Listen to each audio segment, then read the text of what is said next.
All right, guys, it's pretty nice out here in Washington today, so we're gonna do an outside video, and in this one I want to talk about why passive income is stupid and why you should focus on this instead, what I'm going to share in this video.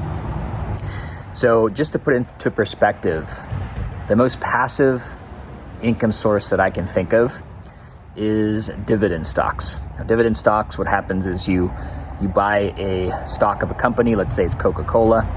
They have a certain percentage that they pay out in dividends, and typically it's around 3 or 4%, sometimes a bit higher, sometimes a bit lower, but let's just use 4%, okay? Now, if you wanted truly passive income, and let's just say that you're trying to get passive income of $100,000 a year, okay, $100,000 a year in passive income. What you would need if you wanted to invest in dividend stocks and make $100,000 in passive income at 4%, you'd need about you need $2.5 million, okay?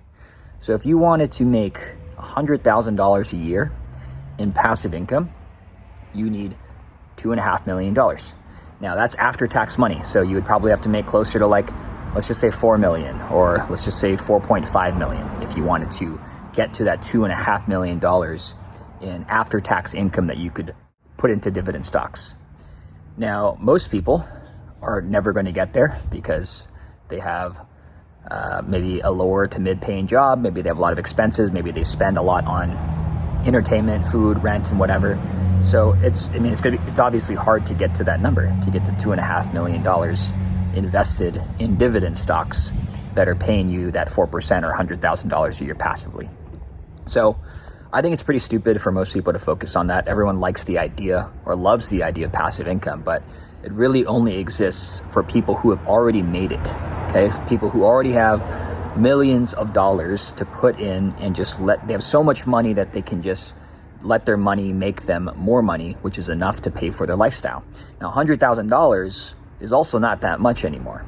I don't know what the percentages are, like if that's the top 10% of the world or whatnot, but everything is far more expensive now than when that saying first came out. I think it was the mid-1980s when it was said that $100,000 a year is like the golden income number, right? The golden salary number if you're set up, right? Set up nicely. So that's why I think passive income is stupid to focus on. I think a better way to look at it is to focus on buying appreciating assets that also generate cash flow. And this is going to get you to whatever you need, right? I have a rental portfolio that does over $100,000 a year in semi-passive income. It's not as passive as dividend stocks, but I got there in 2 years, okay? I built this 6-figure rental portfolio where all of my properties are appreciating in value. They're all generating cash flow every month. It's 6 figures a year in net profit from this portfolio. And my tenants in all these houses are paying down the mortgage. I'm also getting tax benefits. So real estate is a great example of an appreciating asset that also pays you. It could also be like a business, right? You can buy a business. There's like a lot of programs now about buying boring businesses. I haven't personally done that, so I can't comment on it. But that's another thing where the business appreciates over time. Maybe you could potentially even sell it after you grow it to a certain number, and it also generates you cash flow. So look at ways not to just to sit back and do nothing and have totally passive income. Look at ways where you can buy an asset, it goes up in value, and it also generates you cash flow that you can live on right away. Okay, so like I said, I built my portfolio in about 2 years, and it generates over $100,000 a year in net cash. And I didn't make, $5 million before tax, where I would have the $2.5 million to make me $100,000 a year. I'm making more than $100,000 a year from my rental portfolio, and it only took me 2 years. So yeah, that's the better thing to focus on. What can you buy? What assets can you buy where the value is going to go up over time? You get cash flow in the meantime. It's more than 4% on $2.5 million, right? And you have, in the case of real estate, you also have your tenants paying down your bills. And tax benefits potentially if it's a business or real estate, but that's more what you want to look at.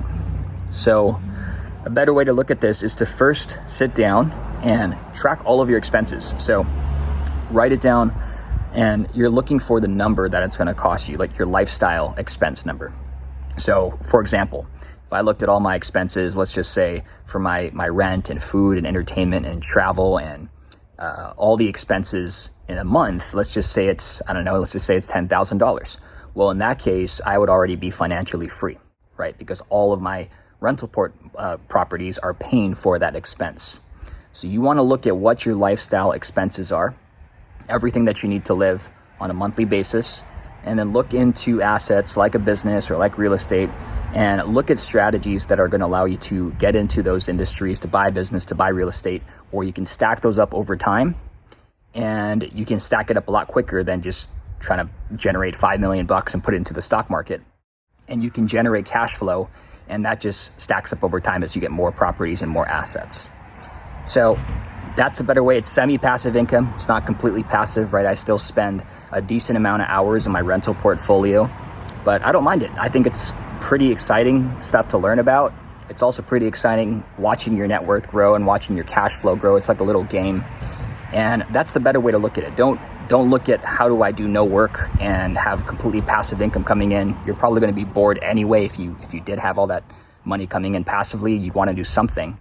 And so instead, look for semi-passive income sources. It's going to take some time, but look for assets that you can buy that go up in value, generate you cash flow, and have some additional benefits. Tax benefits. In the case of real estate, again, there's tenants paying down your mortgage.